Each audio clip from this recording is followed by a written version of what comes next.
robust welcome for Pope Francis as he entered the House chambers. You notice the only person he stopped to address and shake the hand of is Secretary of State John Kerry. And here's Pope Francis at the podium.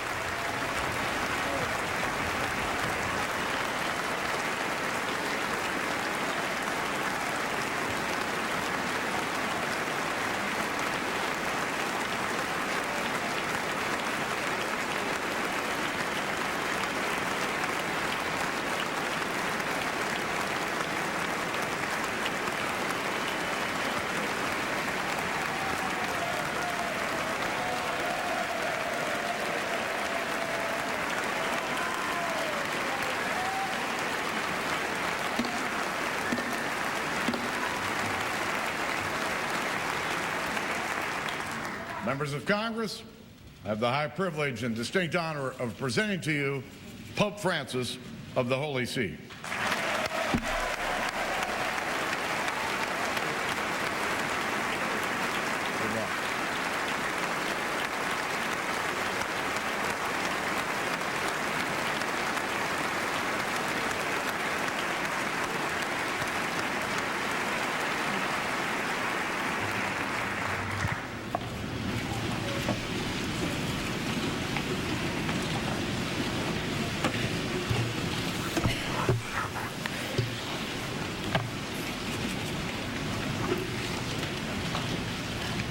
Mr. Vice President, Mr. Speaker, honorable members of the Congress, dear friends, I am most grateful for the invitation to address this joint session of Congress in the land of the free at the home of the brave.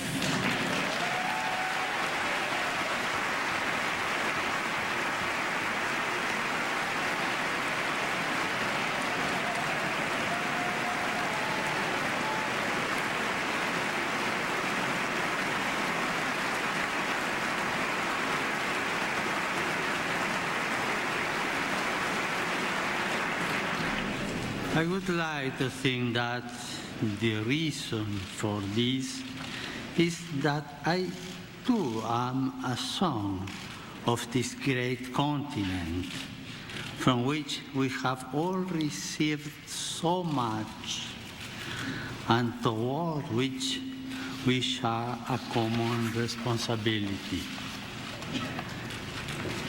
Each son or daughter of a given country has a mission, a personal and social responsibility. Your own responsibility as members of Congress is to enable this country by your legislative activity to grow as a nation. You are the face of its people. They are representatives. You are called to defend and preserve the dignity of your fellow citizens in the tireless and demanding pursuit of the common good. For this is the chief aim of all politics. A political society endures when it seeks as a vocation to satisfy common needs by stimulating the growth of all its members, especially those in situations of greater vulnerability or risk. Legislative activity is always based on the care of the people. To this, you have been invited, called, and convened by those who elect you. Yours is a work which makes me reflect in two ways on the figure of Moses. On the one hand, the patriarch and lawgiver of the people of Israel symbolizes the need of people to keep alive their sense of unity by means of just legislation. On the other, the figure of Moses leads us directly to God and thus to the transcendent dignity of the human being.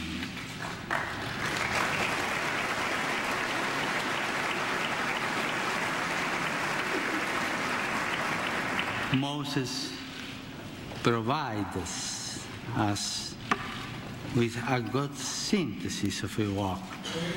We are asked to protect, by means of the law, the image and likeness fashioned by God on every human life. Today, I would like not only to address you, but through you, the entire people of the United States. Here, together with the representatives, I would like to take this opportunity to dialogue with the many thousands of men and women who strive each day to do a honest day's work, to bring home the daily bread, to save money, and one step at a time to build a better life for their families. These are men and women who are not concerned simply with paying their taxes, but in their own quiet way sustain the life of society. They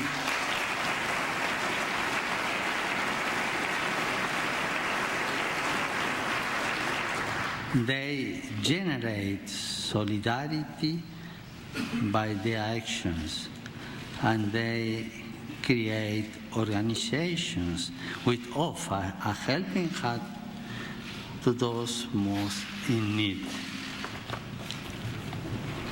I would also like to enter into dialogue with the many elderly persons who are a storehouse of wisdom forged by experience and who seek in many ways, especially through voluntary work, to share their stories and their insights.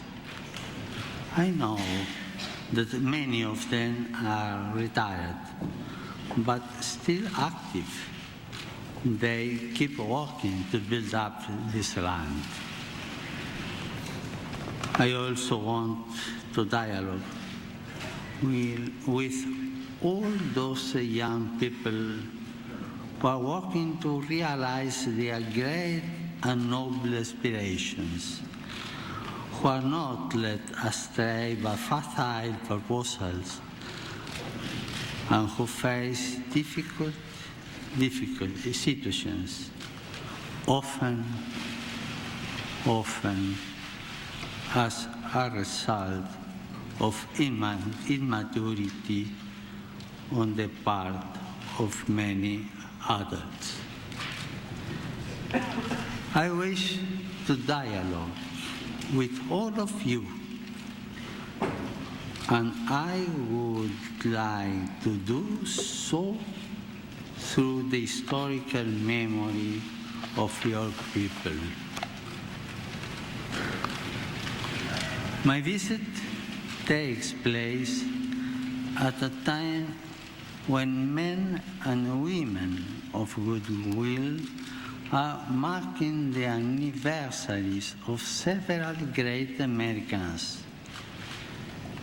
The complexities of history at the reality of human weakness notwithstanding, these men and women, for all their many differences and limitations, were able, by hard work and self-sacrifice, some at the cost of their lives, to build a better future.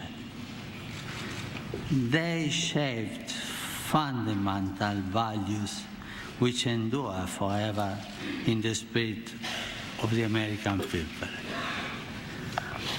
A people with this spirit can live through many crises, tensions, and conflicts, while always finding the resources to move forward and to do so with dignity.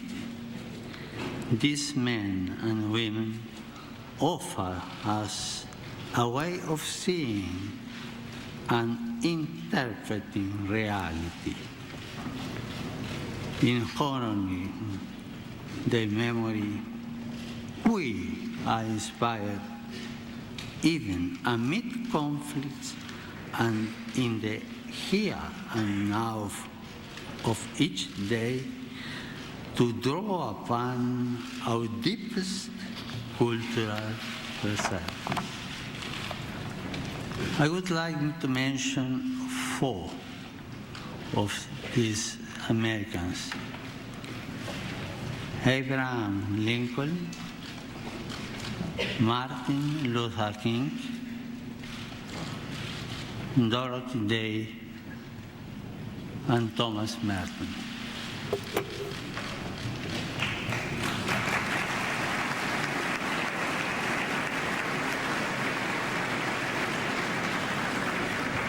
This year marks the 150th anniversary of the assassination of President Abraham Lincoln, the guardian of liberty, who labored tirelessly that this nation under God might have a new birth of freedom.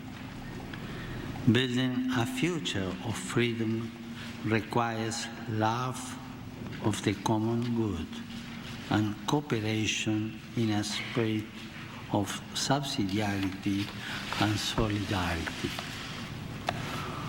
All of us are quite aware of and deeply worried by the disturbing social and political situation of the world today. Our world is increasingly a place of violent conflict, hatred, and brutal atrocities, committed even in the name of God and of religion. We know that no religion is immune from forms of individual delusion or ideological extremism. This means that we must be especially attentive to every type of fundamentalism, whether religious or of any other kind. A delicate balance is required to combat violence perpetrated in the name of a religion, an ideology, or an economic system, while also safeguarding religious freedom, intellectual freedom, and individual freedoms.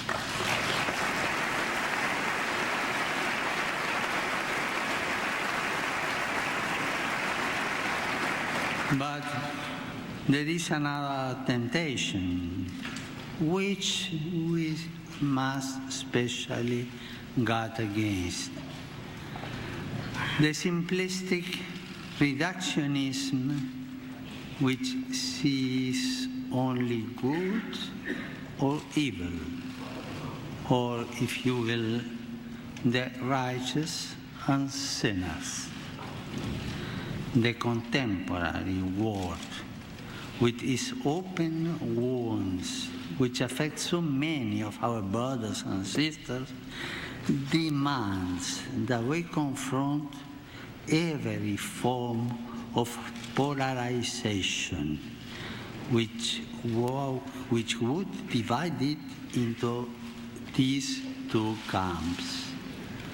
We know that in the attempt to be feed of enemy without, we can be tempted to feed the enemy within, to imitate the hatred and violence of tyrants and murderers is the best way to take their place.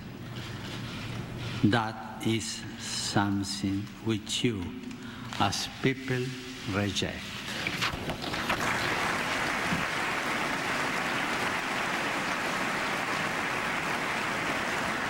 Our response must instead be one of hope and healing, of peace and justice.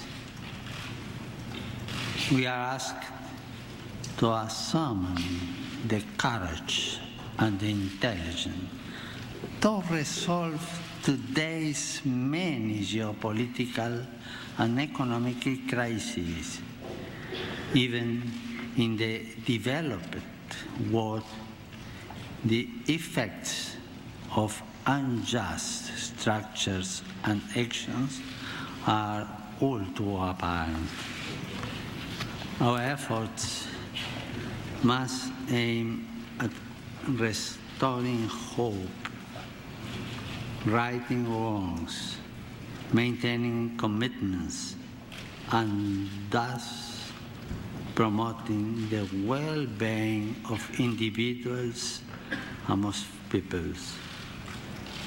We must move forward together as one in a renewed spirit of fraternity and solidarity, cooperating generously for the common good.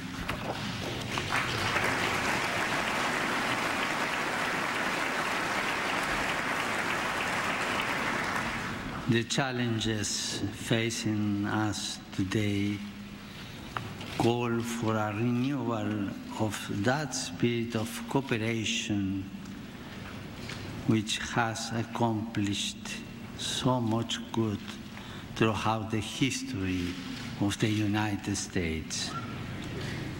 The complexity, the gravity, and the urgency of these challenges demand that we pool our resources and talents and resolve to support one another with respect for our differences and our convictions of conscience.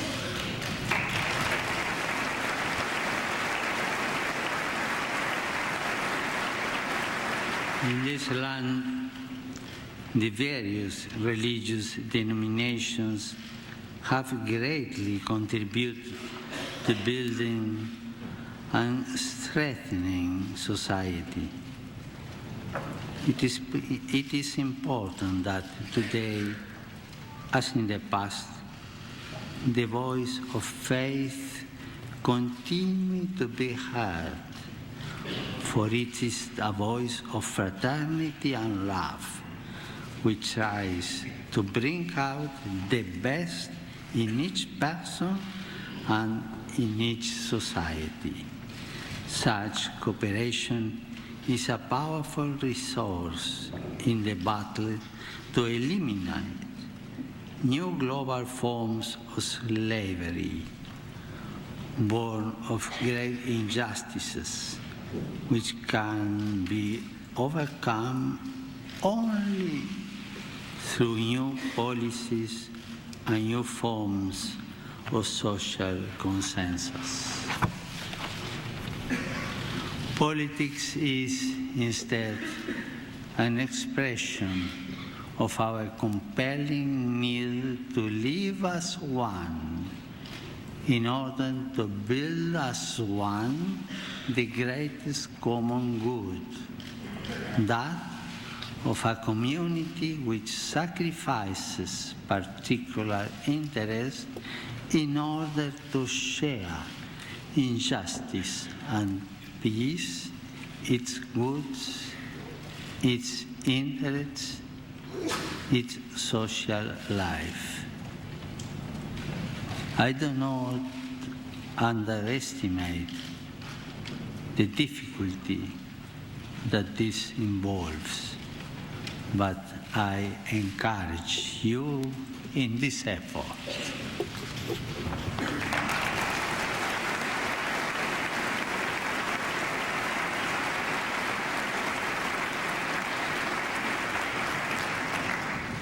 Here too, I think of the march which Martin Luther King led from Selma to Montgomery 50 years ago as part of the campaign to fulfill his dream of full civil and political rights for African Americans.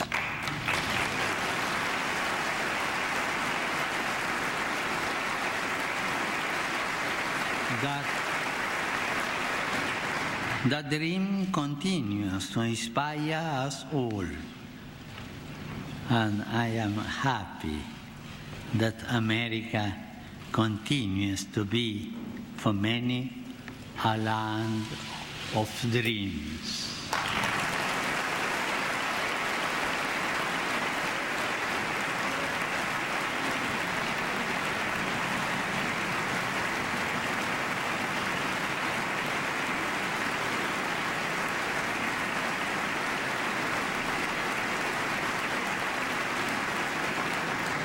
Dreams which lead to action, to participation, to commitment.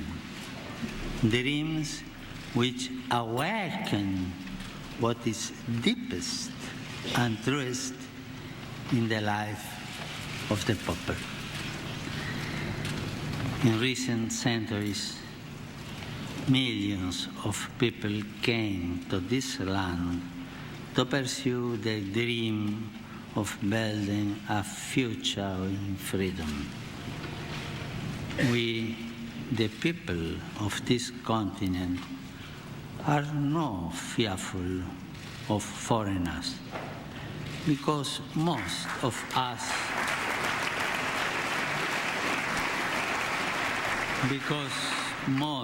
us were once foreigners.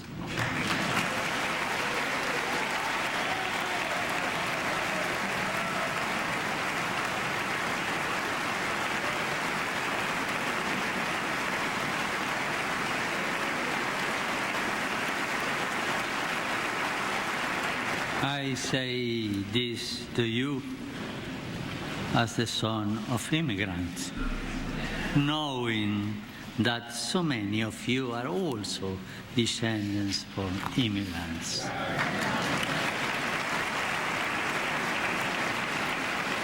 Tragically, the rights of those who were here long before us were not always respected. For those peoples and their nations, from the heart of American democracy, I wish to reaffirm my highest esteem and appreciation. Those first contacts were often turbulent and violent, but we know that it's very difficult to judge the past by the criteria of the present.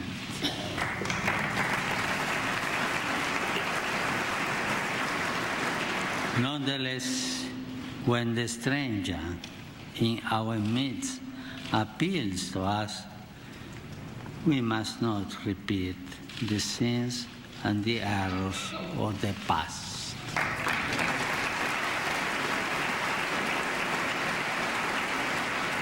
We must resolve now to live as nobly and as justly as possible, as we educate new generations not to turn their back on our neighbors and everything around us. Building a nation calls us to recognize that we must constantly relate to others, projecting a mindset of hostility in order to adopt one of reciprocal subsidiarity in a constant effort to do our best. I'm confident that we can do this. Our world is facing a refugee crisis of a magnitude known since the Second World War. This presents us with great challenges and many hard decisions. On this continent, thousands of persons are led to travel north in search of a better life for themselves and for their loved ones, in search of greater opportunity. It is not what we want for our own children.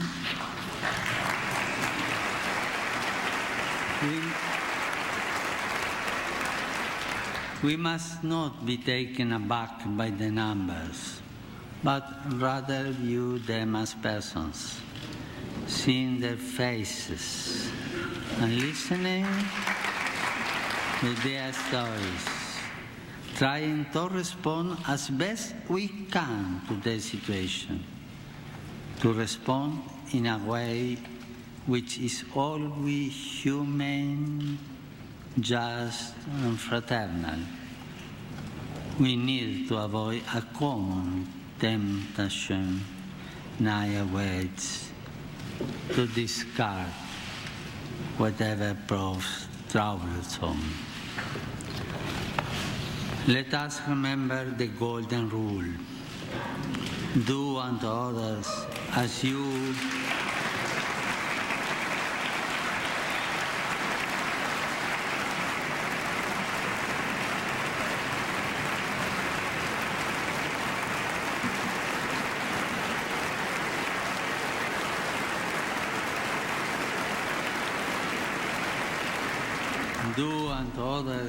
as you will have them do unto you.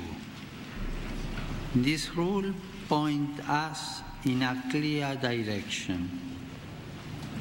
Let us treat others with the same passion and compassion with which we want to be treated. Let us seek for others the same possibilities which we seek for ourselves. Let us help others to grow as we would like to be helped ourselves. In a word, if we want security, let us give security.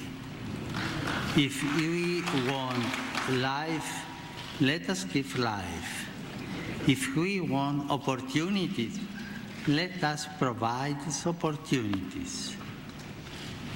The yardstick we use for others will be the yardstick which time uses for us.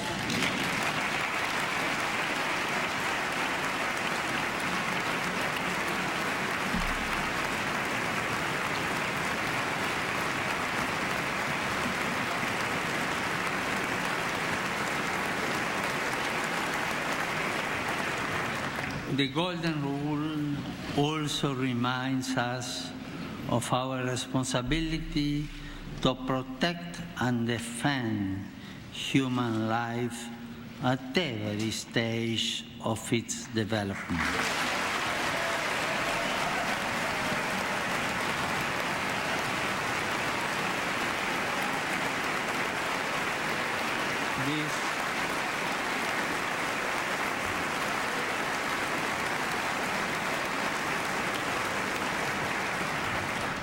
This conviction has led me from the beginning of my ministry to advocate at different levels the global abolition of the death penalty.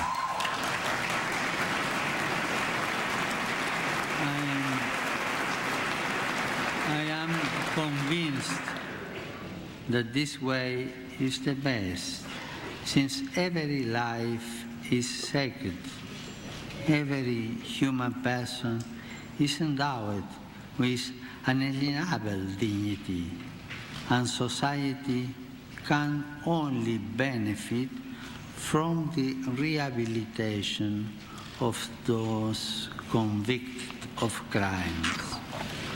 Recently, my brother bishops here in the United States renewed their call for the abolition of the death penalty. Not only do I support them, but I also offer encouragement to all those who are convinced that a just and necessary punishment must never exclude the dimension of hope and the goal of rehabilitation.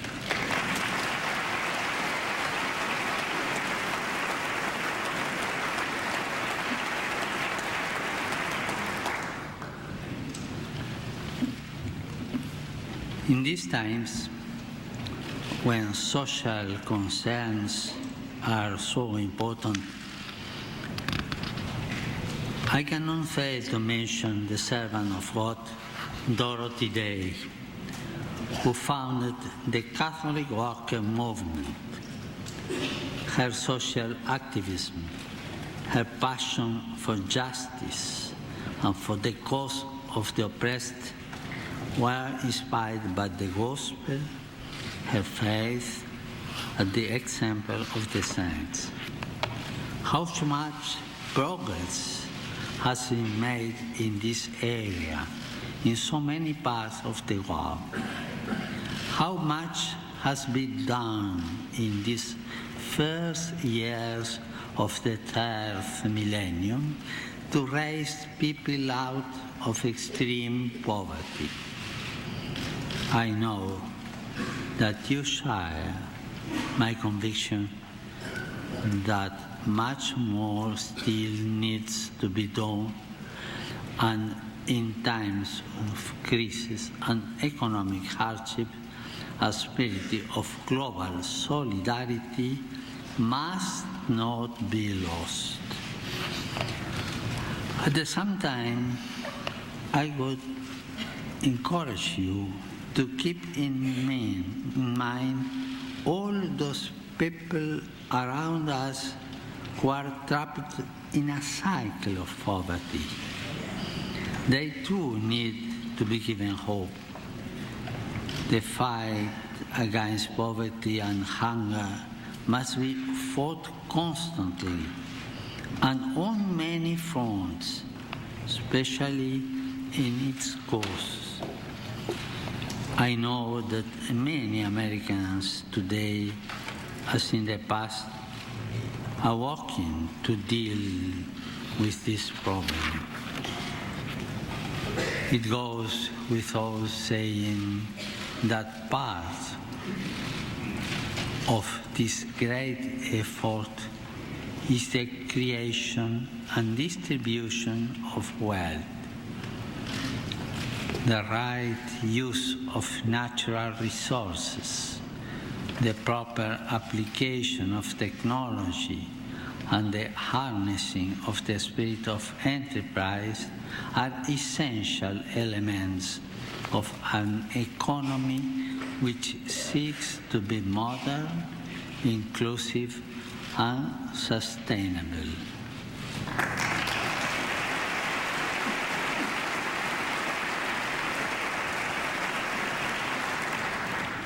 Business is a noble vocation directed to producing wealth and improving the world.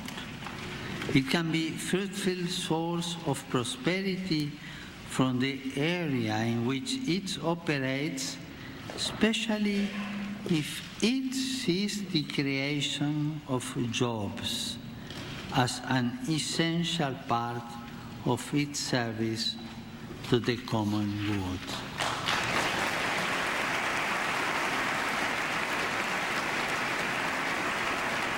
This common good also includes the earth, a central theme of the encyclical, which I recently wrote in order to enter into the dialogue with all people about our common home. We need a conversation which includes everyone, since the environmental challenge we are undergoing and its human roots concern and affect us all.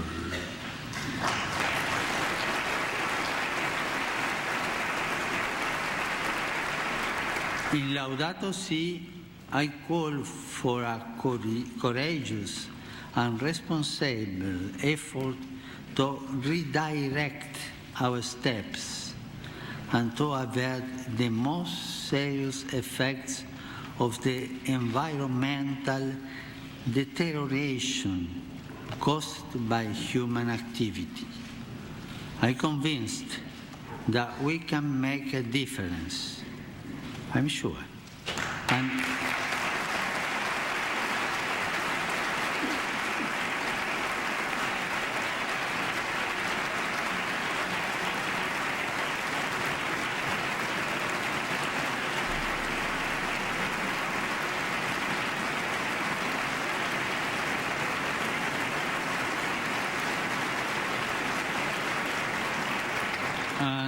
I have no doubt that the United States and this Congress have an important role to play. Now is the time for courageous action and strategies aimed at implementing a culture of care and an integrated approach to combating poverty, restoring dignity to the excluded, and at the same time, protecting nature.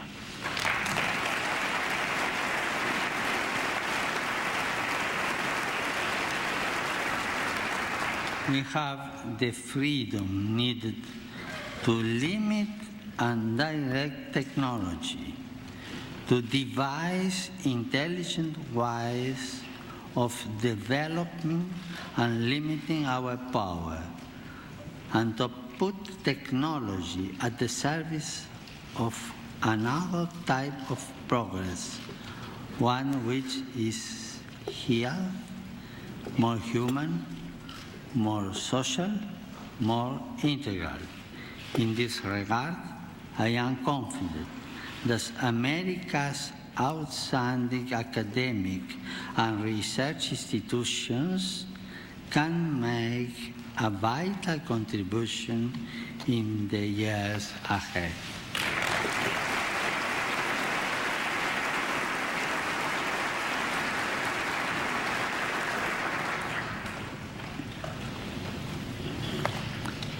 A century ago, at the beginning of the Great War, which Pope Benedict XV termed appointed slaughter, another notable American was born, the Cistercian monk Thomas Merton. He remains a source of spiritual inspiration and guide for many people. In his autobiography, Merton wrote, "I came into the world free by nature, in the image of God. I was, nevertheless, the prisoner of my own violence, my own selfishness, in the image of the world into which I was born." That world was the picture of hell, full of men like myself, loving God and yet hating Him, born to love Him, living instead in fear of hopeless self-contradictory hungers. Merton was, above all, a man of prayer, a thinker who challenged the certitudes of this time and opened new horizons for souls and for the Church. He was also a man of dialogue, a promoter of peace between peoples and religions. From this perspective of dialogue, I would like to recognize the efforts made in recent months to help overcome historic differences linked to painful episodes of the past. It is my duty to build bridges and to help all men and women in any way possible to do the same. When countries which have been at odds resume the path of the dialogue, a dialogue which may have been interrupted for the most legitimate of reasons, new opportunities open up for all.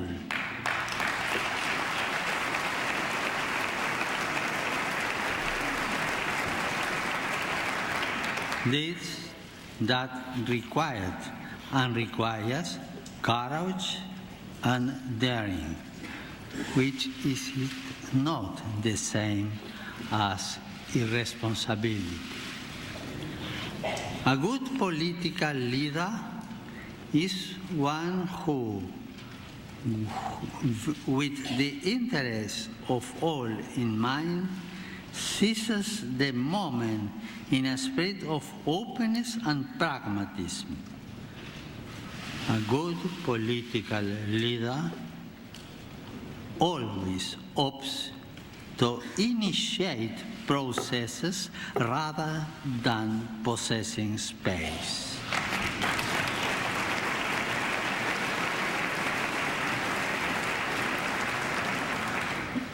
Being at the service of dialogue and peace also means being truly determined to minimize and, in the long term, to end the many armed conflicts throughout our world.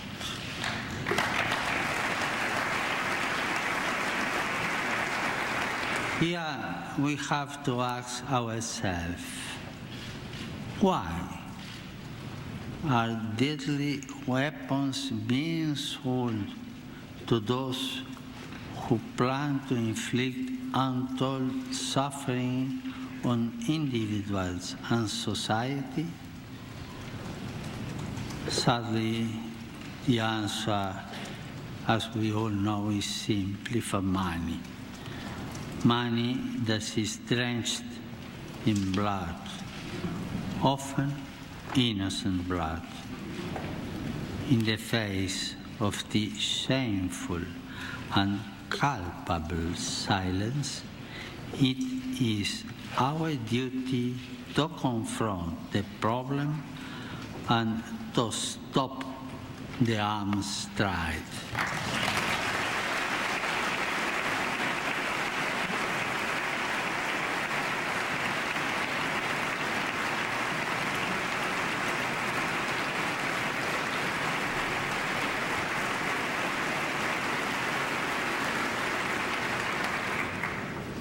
Three sons and one daughter of this land. 4 individuals have 4 dreams. Lincoln, liberty. Martin Luther King, liberty in plurality and non-exclusion.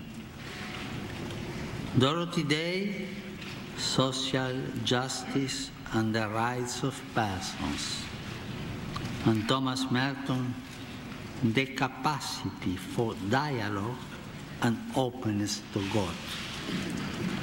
4 representatives of American people. I will end my visit to your country in Philadelphia, where I will take part in the World Meeting of Families. It is my wish that throughout our visit, the family should be a recurrent theme. How essential the family has been to the building of this country.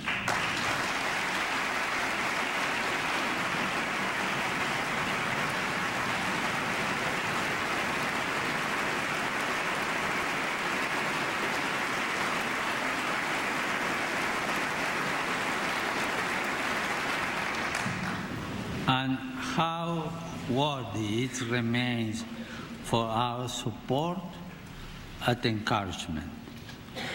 Yet, I cannot hide my concern for the family, which is threatened, perhaps as never before, from within and without. Fundamental relations are being called into question, as is the very basis of marriage and the family. I can only reiterate the importance and, above all, the richness and the beauty of family life.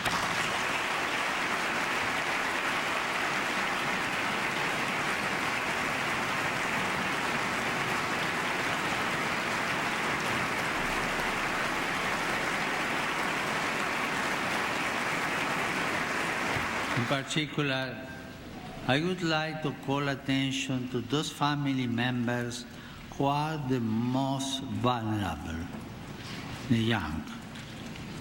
For many of them, a future filled with countless possibilities beckons. Yet so many others seem disoriented and aimless, trapped in a hopeless maze of violence, abuse, and despair. Their problems are our problems.